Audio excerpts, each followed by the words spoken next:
He doesn't waste any time before getting the mushrooms straight into his kitchen. It's a very sexy, very nice recipe, very rich, really delicious. So there's a spinach gnocchi, kind of spinach dumplings, which have ricotta and parmesan in, and then I make a nice creamy mushroom sauce which will go with them, and it's going to be very, very nice indeed. And I'm going to blanch the spinach. See, that just doesn't need long. It's going to kind of wilt down pretty quickly, and then go straight into cold water, and that just stops it cooking anymore.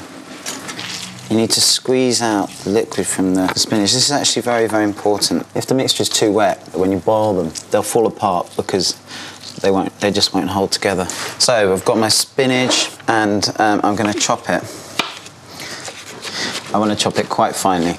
In the pan, I'm going to mix in half the butter and the ricotta, and then using my Supremo plastic masher, I'm just going to mash all that together. Then we heat the mixture for a few minutes. That's going to melt the butter. It's going to soften up the cheese a bit. So in there I'm putting my parmesan. I'm putting in 2 eggs. I'm putting in 3 scant tablespoons of flour. I'm going to kind of beat that through. And then I'm going to spread it out on the plate because I want it to cool. Because what we've got to do is we've got to turn it into little shapes, and that'll be much easier to do if the mixture is cold. So we put that to one side. In the meantime, I'm going to make this sauce. For the sauce, I'm just going to thinly dice some shallots. I'm just going to soften them so they go translucent. A little salt in there will help them soften.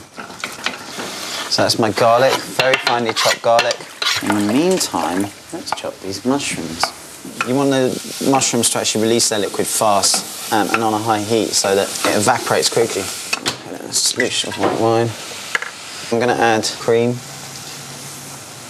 So while I've got my sauce just gently simmering, I'm going to make the gnocchi. So what I'm doing is I'm just taking little tablespoon-size lumps of the dumpling mixture. I'm just making little kind of croquette shapes. I've got lightly salted boiling water, and these go in like that. They should take about 4 or 5 minutes to cook. They should just rise to the surface, and then bada bing.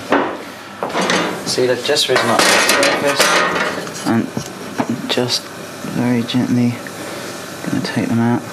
But just grate a little bit of parmesan over them too. Okay, and then whack those in the oven under the hot grill.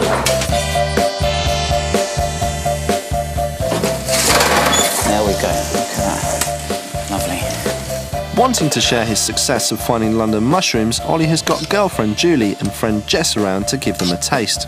Go for it. Team in.